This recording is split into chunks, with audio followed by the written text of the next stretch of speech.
We're in Exodus chapter 10.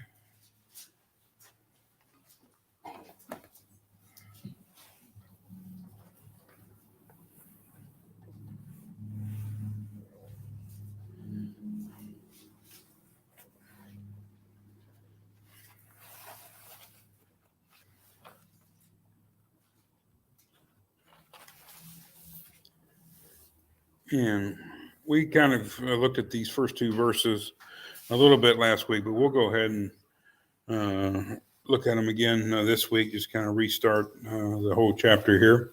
So, excuse me, Exodus chapter 10, verses 1 and 2. Then the Lord said to Moses, "Go to Pharaoh, for I have hardened his heart and the heart of his servants, that I may perform these signs of mine among them, and that you may tell in the hearing of your son and of your grandson how I made a mockery of the Egyptians, and how I performed my signs among them, that you may know that I am the Lord."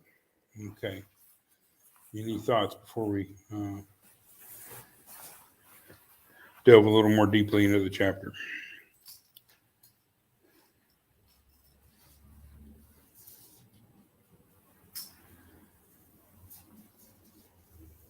Well, it explains why he was doing it.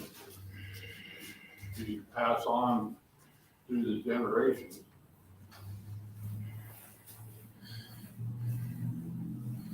It's going to end up being a really repeatable story around the campfire, one that you can go back over and retell on many occasions, and really shows God's power, redemptive power, that he can take Pharaoh's sin. I don't know why I'm coughing so much already. He can take Pharaoh's sin and bring about something good out of it.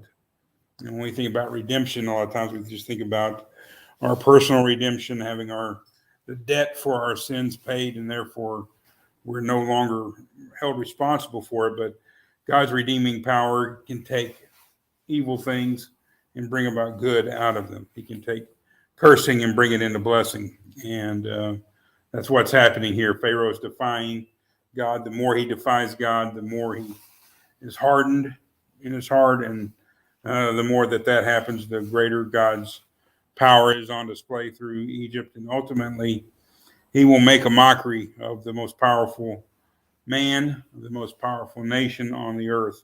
God is going to humiliate them. And it's something today in our world, we make fun of politicians, our political leaders, especially here in our country, all the time. And that's just kind of something we've always done. And I don't know, that may come to an end at some point. I hope not. I feel like if anybody deserves to be made fun of, it's politicians. But after all, we're paying for them. We should be able to make fun of them. But it is in other countries and other cultures, it's very forbidden, very disrespectful to the nation. They're seen as representatives of the nation as a whole. We see our politicians largely as kind of a necessary evil. And other countries, they see them as this is the number one representative of our nation, of our culture. And if you make fun of them, you belittle them, then you're belittling our whole culture. And that was probably the case here under the monarchy. But the monarchy was an ocean away when we were the colonies. So we got kind of used to making fun of them, and we've done it ever since. So God is going to make fun of Egypt. He's going to make fun of Pharaoh. He's going to show them to be really foolish in their disobedience and their reluctance to follow God and allow the freedom of God's people. Any other thoughts before we move on? The last sentence there in the second verse, it says, "And that you may know that I am the Lord." I suspect that Israel under slavery had forgotten who was Lord. If I was found in bricks, with no straw, or having to collect my own straw to make my bricks, I think that I've been forsaken. These signs meant, I think, possibly to reinforce that to Israel that there was a Lord and that He was going to look out. In these ancient cultures and ancient religions, the condition or the state of the people is seen by other cultures to a large extent on how great their God is. And when they are in power and oppressing, and they're the ones that are the most feared nation, their God must be great and powerful. When they are themselves oppressed and when they are enslaved or murdered savagely and collectively, excuse me, it is a sign that their God is weak, that He can't protect them and provide for them. So Israel sees their own plight linked not to the power of their God, though, do they? Not here, but historically, as they go through the nation, when they suffer, it's not because their God is incapable of taking care of them. They suffer. Why? What is the cause of all of Israel's suffering? Well, the cause is they forgot God and went after false gods as well as Some form of disobedience, Right. maybe usually many forms of Right. disobedience, failure to keep Torah, failure to obey. And this section is, we've talked about it a little bit, is thought by a lot of the experts to be sourced originally by people of priestly orientation. And the priests really, during the Babylonian captivity, the priests really have their power and status elevated because they have no political authority. There's no military, there's no king, there's nothing like that.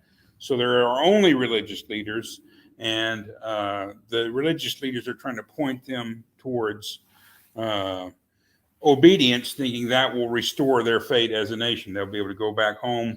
And then ultimately, when they get there, they'll be able to rebuild the temple, rebuild the city, make Israel great again. Kind of, that's their hope. And so Pharaoh's disobedience is to be contrasted with what they hope will be Israel's obedience. Knowing the story, we know we don't always get that, do we? But for Israel, God is always God. And coming out of this, in a sense, that mission is accomplished by God in all this. Israel knows their God can triumph over anything. That's a consistent theme throughout their story. Even when they fail, even when they are oppressed, they do not say, well, our God is not capable of providing for us.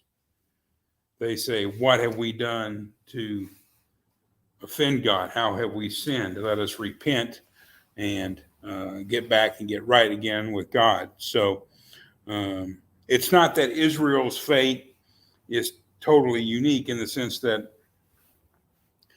the ups and downs that they endure are not like other nations. Other nations have ups and downs too. Other nations have other gods. But their ups and downs are tied to their own Torah obedience, their own keeping of the Mosaic law, not to the power of God.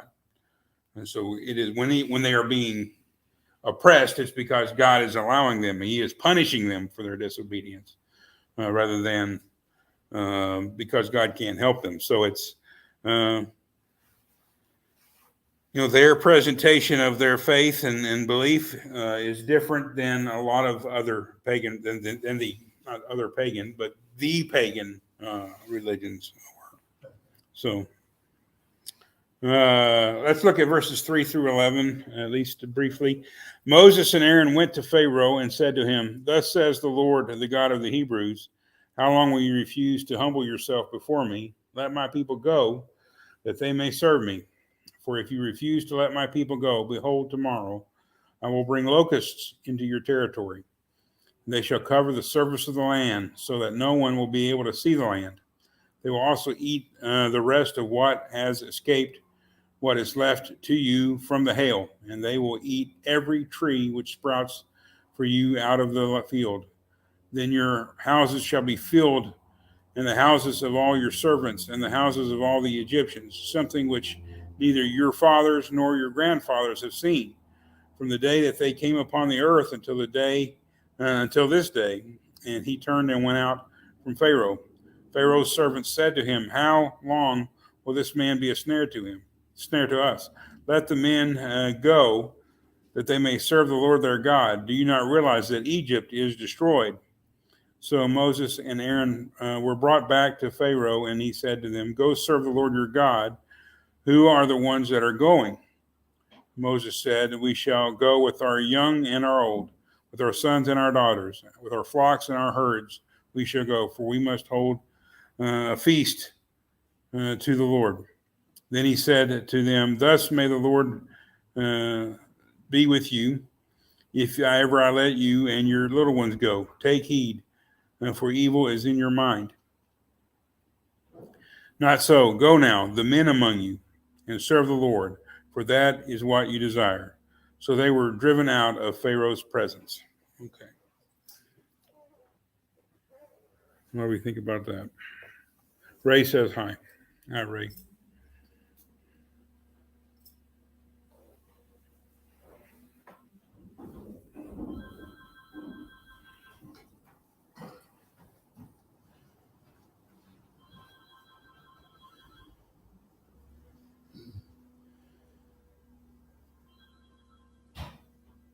That's a lot of locusts.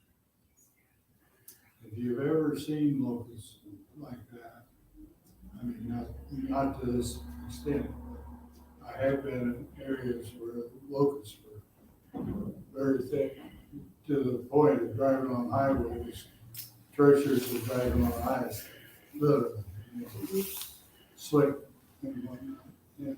And I mean, they covered everything according to this reading here, and ate everything that was edible, evidently. And so that would worry me some if it was terrible. Our first trip over here, we came in late September, and we came in Sherry's car. And when we got over here, we had committed genocide on the grasshoppers. I don't know how many of them, how many bugs. Sometimes you're the windshield, and sometimes you're the bugs. And fortunately, we were the windshield. We killed a whole bunch of bugs coming over here. And my dad would come sometimes from the fields in East Arkansas, where they grow all their row crops in Arkansas. He'd come home, and his truck was just covered in bug juice. And it's kind of tough to get off. It doesn't, you need to hit the car wash as quickly as you can. It sets up. Yeah, they are numerous. I did a little bit of research, and I would not call this authoritative at all, but all locusts are grasshoppers, but not all grasshoppers are locusts. Not all grasshoppers can swarm. That's the difference. Locusts are grasshoppers who swarm, at least have the capacity to swarm. And the only native species in North America of locusts were the Rocky Mountain locusts, and they went extinct, well, I could see in the early 1900s. But in the 1800s, we've seen bugs, and lots of bugs. But back in the 1800s, it was occasionally they would come in such swarms that really you could not see the ground. And the farmers would know they were coming, and they would put cloth, fabric of some kind over their crops to try to protect it. They would eat through the cloth and then devastate the crop underneath. I mean, they really were a plague upon American farmers, at least through the 1800s. And so that's what I was told. So it's this is going to be this is a pronouncement of judgment similar to the hail. This is where this kind of comes in, that this is just total devastation from above. They come from the sky and they set down on the ground, and they just absolutely are going to infest you in every place, all through your house, and they are going to devastate what little remains. So this is the news Moses has, and he's getting some believers, isn't he? Well, yeah, that's the point I was gonna bring up, is that even the Pharaoh's officials are saying, oh, how much longer are you gonna do this? Let these people go. Let them do. And Pharaoh capitulates again up to a point, and he tries to make a counteroffer, which is the men can go. Well, that's what they said. They didn't say let all the people go. They said let the men go. Mm-hmm. So keep the kids and the women and, Because he wants the men to come back to rebuild. yeah. He said you can have a gigantic Promise Keepers meeting out there if you want. The first time I heard about Promise Keepers, I knew I didn't want anything to do with it. I don't want to be in a stadium with 65,000 other men, and that's it. Yeah. I don't know what you guys got against having women around, but I don't agree with it. But that's kind of the offer, and God just doesn't really make a lot of offers. God does not really open a negotiation very often. He is sometimes, certainly Moses pleads on behalf of another people. Abraham pleads on behalf of Sodom and Gomorrah, and God does negotiate. It's, people will say that once God says something, that's it. Not always. I mean, God is receptive to authentic, heartfelt, loving pleas from his people.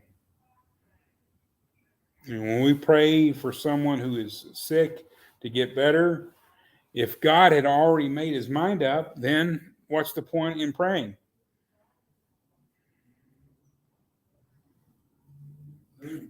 Yeah. Yes, prayer changes us. There's an old saying, prayer changes the one who prays.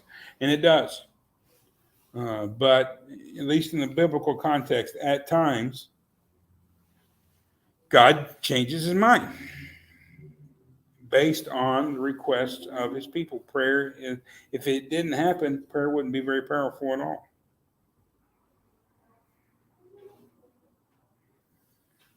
But it's not real common. And it's the prayers of righteous people that are powerful and effective, not prayers of a Pharaoh that has defied him at every turn, that is trying to negotiate not for the benefit of others, but for the benefit of himself, to the detriment, really, of others. Including his own people. Including, especially his own people. Yeah. So this prayer is not, this is not the time or the place or the context in which God is going to be real receptive to negotiation. But if you hear someone say, well, God never negotiates, God just tells you how it's going to be. There's a real controversial subject that has come back up the last day or two, which is evidently before it was supposed to come up. It was going to come up. It didn't have to come up yesterday. But someone sent me a picture, a good friend of mine sent me a picture of a person holding up a sign that said, God gave Mary a choice.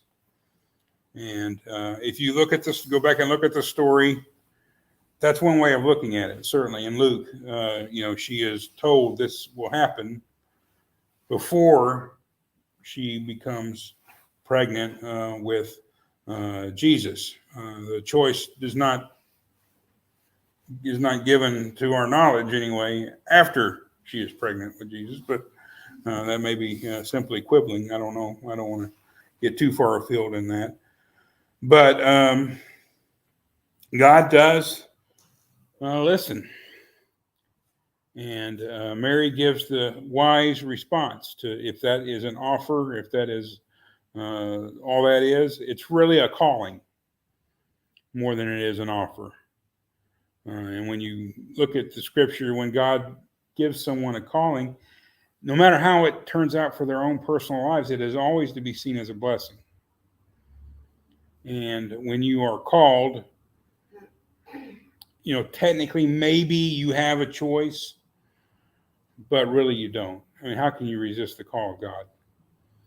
And Mary is wise, and I think I've told you all the story. I was preaching at a congregation not too far from here a few years ago, and I preached that morning, but someone else taught the Bible class. And I have found that when someone else is teaching the Bible class and I'm not really a part of the congregation, I'm better off just not saying anything during the Bible class usually. And I didn't say anything. But they were talking about the Apostle Paul and talking about how he chose to become a minister of the gospel. And again, I've said this. I don't know, when you look at Paul's conversion story, exactly at what point you think he had any choice in what was happening there. He had made a lot of choices up to that point, and they had all been wrong, basically. And then God took control of the situation. And if Paul wanted to see again, if Paul really wanted to go on probably living, he could die blind right now, if that's what you want. But that's, I don't know where you look at that story and think Paul just decided one day, I think I'll be a preacher of the gospel. I don't see that in Paul's story. And we are so confused on what it means to be called, I think. And I'm not saying I have all the answers, but total freedom of choice is not one of the aspects of being called. That's to be able to reject the calling of God is maybe theoretically possible, but it is to choose death over life, basically. And some people do that sometimes. So, but God has offered Pharaoh repeatedly a way to live. He's offered Egypt a way to be blessed rather than be cursed. And they are choosing, through Pharaoh, they are choosing the curse every time. And they're going to be made fools of. And we do not see it in this response here, in this passage we read here, but the counter offer from Pharaoh is not accepted. So it expires immediately. Verses 12 through 20. Then the Lord said to Moses, stretch out your hand over the land of Egypt for the locusts, that they may come upon the land of Egypt and eat every plant of the land, even all that the hail has left. So Moses stretched out his staff over the land of Egypt, and the Lord directed an east wind on the land all that day and all that night. And when it was morning, the east wind brought the locusts. The locusts came up over all the land of Egypt and settled in all the territory of Egypt. And they were very numerous. There had never been so many locusts, nor would there be so many again. For they covered the surface of the whole land, that the land was darkened, and that they ate every plant of the land, and all the fruit of the trees that the hail had left. Thus nothing green was left on tree or plant or of the field through all the land of Egypt. Then Pharaoh hurriedly called for Moses and Aaron, and he said, I have sinned against the Lord your God and against you. Now, therefore, please forgive my sin only this once, and make supplication to the Lord your God, so that he would only remove this death from me. He went out from Pharaoh and made supplication to the Lord. So the Lord shifted the wind to a very strong west wind, which took the locusts and drove them into the Red Sea. Not one locust was left in all the territory of Egypt. But the Lord hardened Pharaoh's heart, and he did not let the sons of Israel go.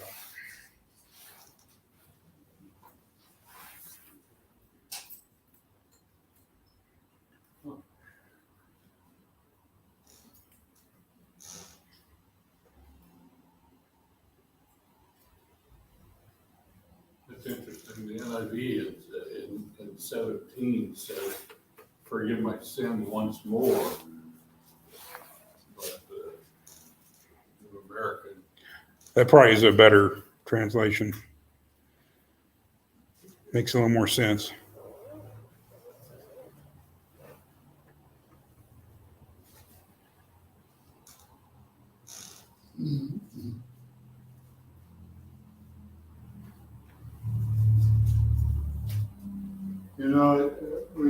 that God raised up Pharaoh and hardened his heart. And Pharaoh here, it looks like he's about ready to capitulate. But yet again, as it turns out, his heart is hardened as soon as the locusts are gone and whatnot. And I guess it's all God's plan to show his power, right? Mm-hmm. And show his power not only to Israel, but to Egypt, but to Israel as well. Yeah. You kind of brought that up, but we didn't really emphasize it when at the end of verse 2 that you may know that I am the Lord. So it's not just to convince the rest of the world. It's not just to just make a display out of Egypt. It is to make a display to Israel, so that Israel will know in perpetuity that their God is the true God. He also says, remove this death from me. And I don't know, just in looking like that, you kind of get an idea that Pharaoh really thought of himself as kind of equal to God. He wasn't, he wasn't remove this death from us. It was all about me, Pharaoh. Mm-hmm. It's the death of selfishness, really. I mean, when you are totally focused on yourself, you really have died. You're not connected to the world. And it's not unusual probably for these ancient dictators like this to equate their own fate with that of the nation. That as I go, the nation will go. And that is certainly something that's happening here. I think that Pharaoh, an assault on Egypt is an assault on him, and an assault on him is an assault on Egypt. So it's a very important plague in the sense that, again, this is the judgment of God from above. It's seen, Pharaoh gets so much of what is happening right. He really does comprehend what's happening. It's not what is happening that's so important, though. In his case, it is how he is going to respond to what is happening. And his response to what is happening is what is always wrong. Because ultimately his response is defiance. And, it's not like God doesn't see that he's only temporarily repenting. It's not authentic. He just wants the punishment, the plague lifted, rather than is he had a genuine change of heart. But the plague does bring about, at least temporarily, that change of heart. It is so severe. I wasn't around when these locusts came on Egypt, and I wasn't around when we had the locust attacks here on in the United States. But it's one of those. It's interesting on a lot of levels. First of all, the wind coming up and blowing the locusts into the Red Sea. The locusts, in a sense, represent Israel because their numbers are so great. And from an Egyptian, it represents not so much Israel, I should say, but maybe the Egyptian conception of Israel, that they are so numerous and so strong that they will basically devastate us. And that perception is right. But what are you going to do about it? But then on another level, the locusts represent the Egyptians who are driven into the Red Sea and destroyed there. So it works on different levels. The symbolism. It's really ironic that all the deities that the Egyptians worship are kind of all related to like the ones that, like the plagues, like the ram heads and the different ones that they have that they worship are related to all the plagues. Like they're different, like Sekhmet and their different deities have like representative, like they have fly heads and they have ram heads and different, and those are the things that God chose to use as a plague on them. Some they have one that says protects from diseases and things like that, and those are things that he brought to plagues. It's kind of ironic to me. God has shown himself to be more powerful than anything. Their gods are weak. Yes, their God. Protect them. At best, they're able to mimic what God is doing. They can never resolve it or solve it. And eventually, they have come to understand that God is the one in control. They've already acknowledged that this is the hand of God doing this to us. But they are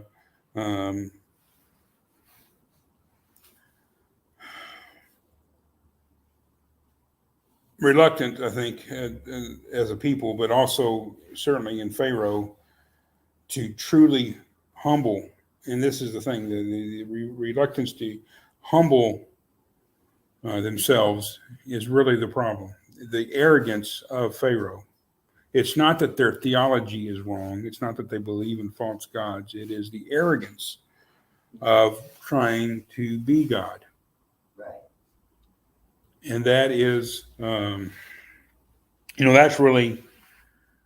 the sin that got Adam and Eve kicked out of the garden, wasn't it? I mean, it wasn't so much that they wanted to eat a fruit they'd never had before. It was, eat this and you will be like God. They wanted to be like God, knowing good from evil. And Jesus regarded equality with God as something not to be grasped. In fact, Jesus, in one way and to one extent, releases equality with God in a way and for a time. To become a human, he empties himself. And we're always trying to fill ourselves up one thing or another, whether it's food, whether it's money, whether it's sex, whether it's success in our career, whatever it is. Humans try to acquire as much of something or many things a lot of times simply because they do not believe they should be denied whatever it is that they want. They should have their way. My will, not thine, be done.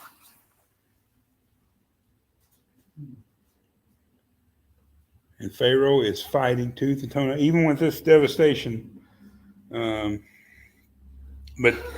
one way in which the locusts represent Israel is that locusts were kosher. They were clean. You could eat locusts. Many, at least some locusts, many cultures around the world eat insects. You go to the marketplaces, they'll have popcorn like grasshoppers and stuff like that.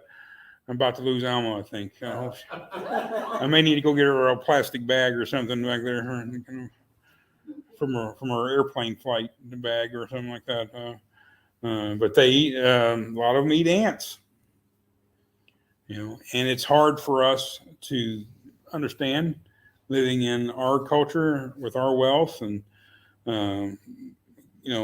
good Christian folks don't even eat chicken with skin on it, right? We don't eat chicken on the bone. We only eat nuggets that have had all the skin removed and then batter fried and all that at that point. So, not true. Okay. Yes. I don't know what part of the chicken the nugget comes from, but I don't think I want to know. Don't ask them. Yeah, they are a part of a lot of diets, and a lot of people, a lot of Western Christians get all queasy at the idea. I've never intentionally eaten a bug. I have. You live in the South and you're out playing around when you're a kid, you're going to swallow a few flies during the summertime and all that. That's just going to happen. You'll gag for a while, but then go wash it down with some water out of the garden hose, so knock the dirt off of it first. But it's they are an attainable, affordable form of animal protein.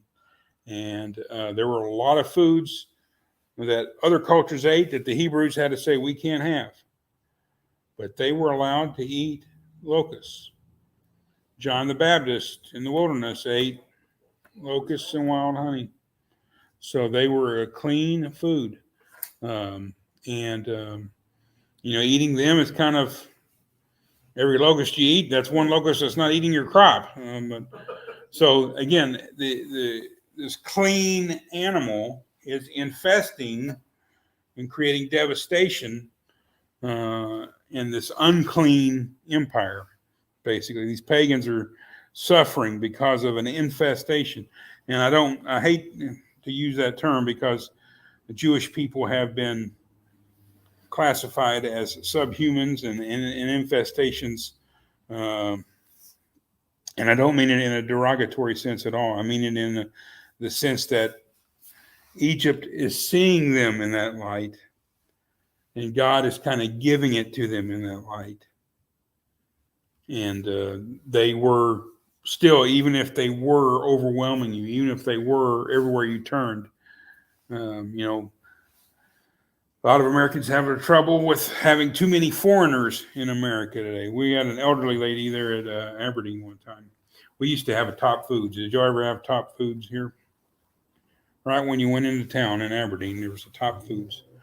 And one of our elderly ladies that was there, and I really love her to death, but I had to scold her on this one.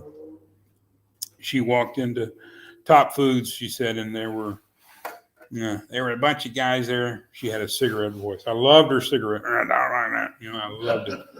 He said, there were a bunch of guys there, and they were all standing there talking that Mexican talk. I couldn't understand a word they were saying.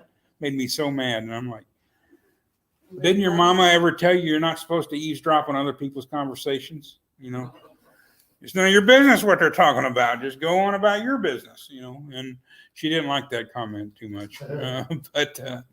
It's how we see in the human beings are never infestations.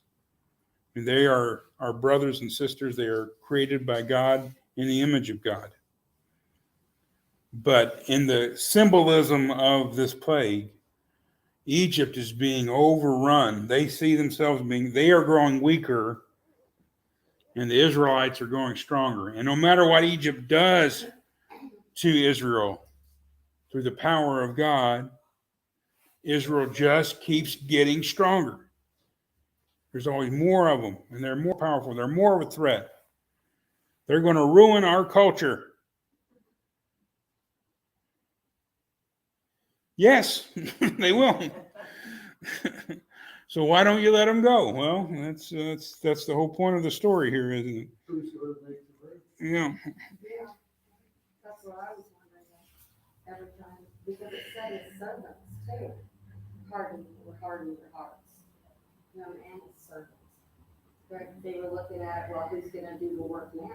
Not us. So, and that was a lot of people working, a lot of people. Like you said, there were almost enough to overtake Egypt anyway. But they were probably worried about who's going to go to the threat.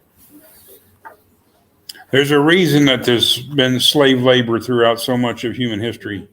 It makes sense financially for the people in power. I mean, if it didn't, they wouldn't have done it. For all those, if it cost them money to have slaves, they wouldn't have had slaves. So they're making bank basically, but they see that this is ultimately going to bring about their destruction. All of that is true. I mean, that their perception is 100% accurate. What are you going to do about it? Are you going to embrace the future and the change that God is bringing about and let these people go? Or are you going to try to hold on to a past that's dying anyway? That you should have never had to begin with. That was unjust and inhumane all along. You tried to kill them all. Does any of this sound familiar at all? You tried to kill them all and you weren't successful. God has blessed them and they're persevering. Everything you do to them just makes them stronger. Okay.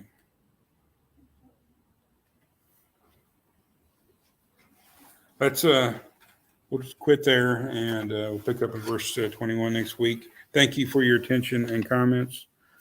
And Mr. Ed, can you lead us in a